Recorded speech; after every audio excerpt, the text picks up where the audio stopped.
All right, guys, what is going on? I had decided I wanted to make this video because if you're, been watching the market at all, it's been pretty nuts. And if you've been watching any of the hot plays like APRN and WTRH, they were awesome, like incredible runners. And so in my opinion, I would say I had my pretty much my best trading day nailing these two plays. On Thursday, I did make a little over $11,000. Now I have had days where I have made more than this, but usually they've been on a play like a promotion where I've been anticipating making that much over the course of 2, 3, 4, maybe even 5 weeks. So it's kind of more of a longer term swing play in that sense. But today was in a matter of 2 hours, 2, 3 hours. So to kind of like gather that amount of money in that short of period of time and how well I traded, I almost couldn't be happier with how I traded. And so I wanted to really go over this because there's a lot behind how I've gotten to this point, and I think a lot of you would find a lot of value in it. So we're going to go over that.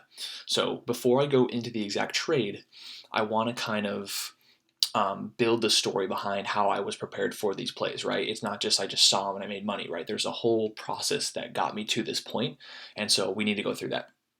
So if you've been around for really last month or two, everything going on with the coronavirus has really changed the market dramatically, right? In terms of the indexes and the economy, like we're pretty much in a recession at this point.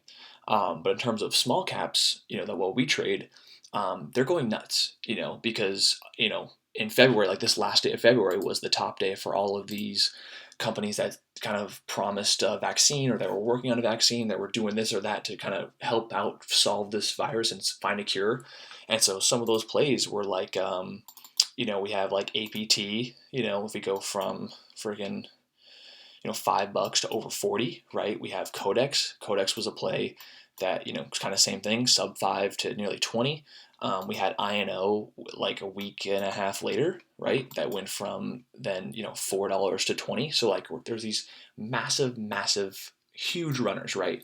And if you look at the daily charts, like look how they all end, right? Even companies that are saying, we've got a grant or we've been given money to make a vaccine, or we're working on this project for this, cure. The point is, no matter how good or bad the news is, you know, when the stock gets so overbought, like there's going to be a massive pull. And some of these companies aren't even that great. Like they've totally fooled people in their BSPRs that like they actually have something going for them. And the reality is most of them don't.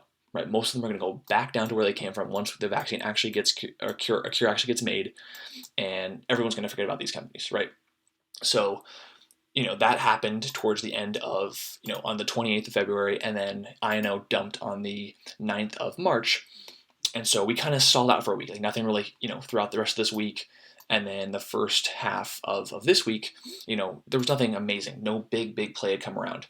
Now, around this time though is when a lot of California's one, I think Illinois and New York are another, where all these states are issuing full on quarantines, like stay home, don't go outside, stock up on groceries, and just be prepared to just live inside for as long as you can to avoid do social distancing, avoid as many people as you can, to stop the spread of the virus. So what that kind of did was that kind of ignited this new area, which is what APRN and WTRH came into, which was food delivery, right? If all these restaurants are closed, all these bars are closed, only grocery stores are open for only when people absolutely need their food, the next best thing is food getting delivered to their house, right? And so that's what both these companies do. Now, are they good? I mean, I'm not going to look into the fundamentals, but I know they, looking at the daily charts, right, you can kind of guess for yourself. I don't want to put any like accusations on them, but like it's it's in the small cap land. We know how these end, especially when they get overbought. So that's kind of exactly what I was looking into, right? I kind of we can get into the actual trade analysis now, where I actually didn't recognize this as a kind of hot sector until the third or fourth day. These 2 days on both these runners, I kind of overlooked it, right? It didn't really click in my head like, oh, like this is the new sector of like food delivery, like people, this is the new big wave. And so something that I kind of made a mistake on was I started shorting these a little bit too early. So I did take some losses on the front side. Let's go into the intraday for WTRH. I took more losses on WTRH than APRN. Luckily, I was pretty solid on APRN, but WTRH, I definitely took some losses. So this run starting from 30 cents, and already on day 2, it's already at $1. So in my mind, I don't think this is a sector yet. I'm not fully aware of what's going to happen in the future, right? This is all in hindsight that I know that it went to $4. But essentially, we're now 30 cents to $1 on a company that just doesn't seem legit to me, right? It's kind of the same as all these all are. They go to very extended and they pull back. Nothing really happens out of them. And so I started getting short right after this topped out in the morning, failed to hold over pre-market highs here and kind of stuffed this morning spike move. I started getting short, and so I was short into these bounces. We did start working, right? But then we hold around the mid to low 80s, and we start squeezing back. Now, in hindsight, the best risk is probably, and always is, in most cases, high a day. Now, the mistake I made, I didn't do that, right? It started breaking over $1. It started, I thought it was going to keep going higher, so I covered. I lost, I think, like $600 or $700 there. And it was frustrating because then to see it fade and actually go to my goal, which was around 75 cents, was frustrating, right? I could have easily re-entered, re-shorted, and made my money back, if not made a profit. So that was very frustrating. And then, of course, it kind of built this thesis in my head that, like, yeah, this thing's dead. Like this thing, if this thing was going to go full supernova, it would not fade like this, right? But then we come around the next day and we actually start gapping up, right? Instead of gapping down and it runs over, we keep going. And so before it gets really squeezing here, if we look to the right, it tries to break, the 110 area into a morning spike, fails. And so I start to getting short again, thinking, okay, this stock is literally giving me a second chance. I'm going to be able to get short again and then catch the fade like it did yesterday. So again, I short, it fades, I'm up. Again, it holds. Now, unfortunately, I make the same mistake where I'm like, it's holding again. I don't like this at all. I'm going to cut. So cut it for like break even. Wasn't nearly as bad of a loss, so I was a little prepared in that sense. And then this is where I decided, okay, let me reshort, right? So I then reshorted after this bounce failed, very similar to the day prior, right? Thinking that if it did this last time, where if I reshorted here, it faded, I would have made money. So that's what I did. I reshorted on this little bounce here. And as you can see here, it didn't last long at all, right? It held very well. And the next thing you know, it starts breaking over this, 105 bounce high. And so I immediately cut it. I'm like, okay, this thing is actually holding for real. This thing is, and this is kind of when it hit me. I was like, both these are food delivery companies. APRN's squeezing very high. This is another sector momentum. And so that kind of when it hit me. And a good thing I cut, right? It's the same thing. Like it just started squeezing incredibly hard. And that's why you have to cut losses. Like you have to do that. And so I completely dodged, this bullet. Same as well on APRN. I actually tweeted that chart out if you guys looked on my Twitter. But yeah, I dodged the bullet as well. I only took one loss on APRN and not 2 or 3 on WTRH. But I dodged it big time. If this will, let's see here, slow it down. Here we go. Yeah. So again, at this point, it's gone from $2 and now we're at 8 in 2 or 3 days. So I'm thinking, okay, like this should probably eventually have a pullback. And again, we tried to have a morning spike. It stuffed right into the pre-market highs at $10. I started getting short into this lower high here. It holds and immediately it squeezes. I cut it over 10. And again, you just keep going. Like imagine, this is why you just can't afford to get started. When you can't afford to just let losers run against you. Like if you have a risk and it breaks, you cut it no matter what. That's how I've always done it, and that has saved me big time, right? If I held short here, I would be down almost 100% within a matter of 2 hours. Like that's insane. Like no system is ever safe when you allow that to happen to you. And so now back to both going together. I see APRN or WTRH go from now $1 to all the way up to $3 by after hours. I see APRN literally going up to $20 midday and holding into after hours. So at this point, that's when it hits me. I'm like, this is a sector momentum. These are going to go higher, and it's likely once they top out, they're going to crash very, very hard, like they all have, right? Like INO, like APT, like Codex, right? They all usually end the same. And so that's what I was prepared for. I was ready for the next day. I said, if these things can't hold up, right? It's now day 4 of the run. There's going to be a pullback, and it's going to be hard. And so how did I go about sizing up, right? How did I go about taking full advantage of these plays and really pulling out, over 5 figures? Now that is partly due to prior experience with Codex and INO and APT, and I have my trades on them here, so I want to go over them. So all these trades that I'm showing you are on the top days. So APT, this was back in the last day of February. You see here, huge gap up pre-market. It's hitting over 40. Pulls, bounces, can't break over that pre-market high. The bounce fails. Then we have another small bounce, right? And this is where I started entering, because now it's the bounce has failed, another bounce has failed, and it's like under VWAP, failed to hold, or successfully held under VWAP. You know, at this point, it's like there's just so many signs of backside. I can't not take a trade, right? At this point, I feel very comfortable with getting short, and so that's what I did. Right after this bounce failed, this is when I got short. It immediately pulled within 30 minutes to an hour later, and I cover for, I made like $2,000 on this play. Same thing with Codex. So again, I got a little bit short earlier on here, but again, same thing as APT because they followed each other.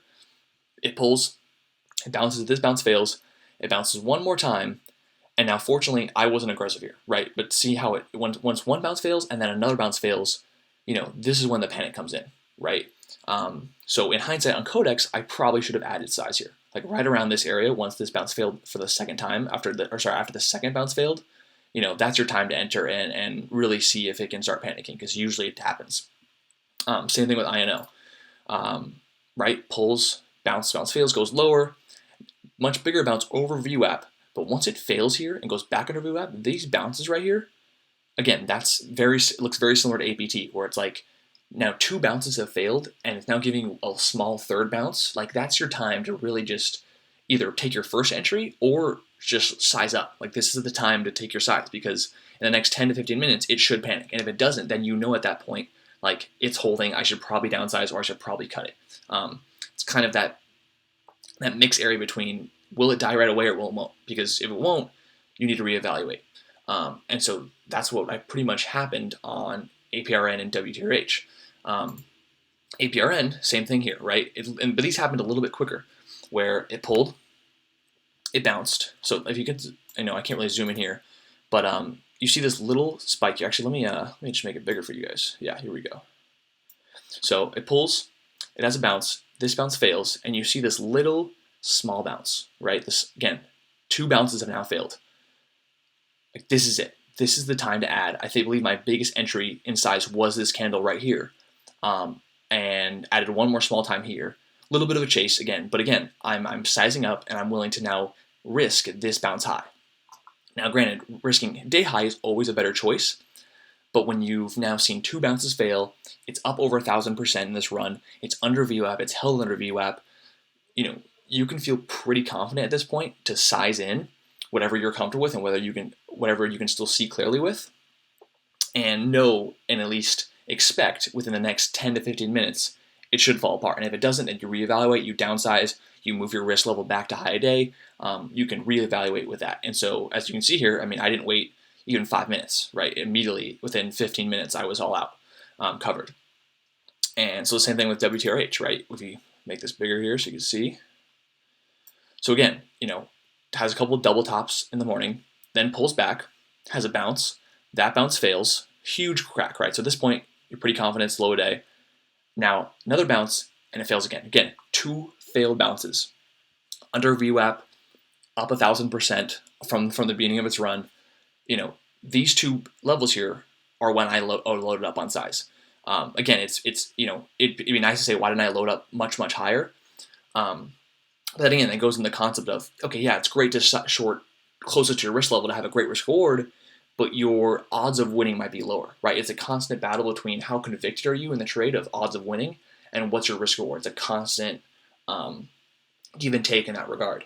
And so the way I've tried to compromise that is exactly risking this previous high, right? If you can risk the previous bounce high and load up on the last bounce to fail, the second or third bounce to fail, now that at least reduces your risk reward to a better ratio.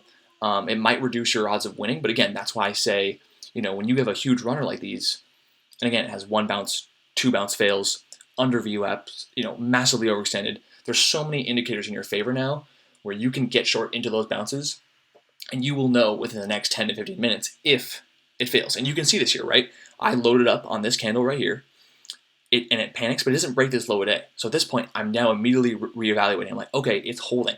Why is it holding? Do I need to be covering? Do I need to be downsizing? And that's exactly what I did. I downsized a little bit. It bounced one more time. I I realize this bounce is now failing again. I then re-add back, and it works, right? It fails. End up covering it all here, reshortening these bounces. Ended up missing this new low a day crack, but decided to take it off right before this bounce. Did I know it was going to bounce this high? No, but I did think the selling did look a little bit overdone. It clearly was holding the 220s very well. It wasn't really going to retest 2. And so I was flat in the day. Made 7,000 on the WTRH and made 3,000 on APRN. So that's kind of my thought process and how I decide to size up on these plays, because you see them even if I exit out these, like I just showed you, I've seen them before, right? I've seen this bounce on INO that I didn't hit. I've seen this bounce on Codex failing that I didn't also hit. I did, and I actually didn't even enter on APT until this bounce happened. So will this happen in the future? Maybe, maybe not. Right? I've only seen this happen for these kind of plays, but it's something I have noticed and adapted very quickly to, which is what led me to now seeing these plays now, being able to really take advantage and really execute and pull out a lot of profits. And so, if you're a trader, if you didn't hit, if you're a newer trader and you didn't make any money, right? Say you didn't even trade any of these and you're still so new and you still have no idea what's going on, understand that it's just a matter of experience, right? Like you guys see me now, right? I'm nearly 4 years in. You guys see me nailing these plays now. Don't feel bad if you miss them, right? I have missed so many sector momentum plays, right? I was around for dries when it went to 120 or 115. I was around for 2 or 3 weed sector momentums. I've seen China low floats 2 or 3 times happen, right? I've seen just regular low floats sector happens. Like I've seen so many sector momentums play and come and go, and so many of them I never touched. Like so many of them I was in the exact same shoes you were, where I had no idea what I was doing, and I was just watching and learning. And so from seeing all those happen, and then being able to be prepared now, and having all that experience and all that time watching them, and now having the right accounts, the correct amount of capital, like enough to size up and really take advantage of these plays, like I'm 4 years in. It took me all that time to get to this point. So do not feel bad at all if you have not, if you're not where you think you should be. Like experience and time is such an underrated thing. And seeing it over and over and over again, and sticking around to then wait for the next sector momentum to come, it's only going to help you, right? So if you've missed APT, if you missed Codex, if you missed APRN or WTRH, know that that's now going to be in your experience that you didn't get to play. But for the next sector momentum, you're going to have that better of a chance to either play it or get even more experience. So that's pretty much it, guys. In terms of what's going forward, I have no idea, right? This market's very uncertain as to how we're going to handle this, quarantine, this virus. So I'm just playing it day by day. So that's it, guys. Thanks so much. I will see you guys next time. Good luck this week.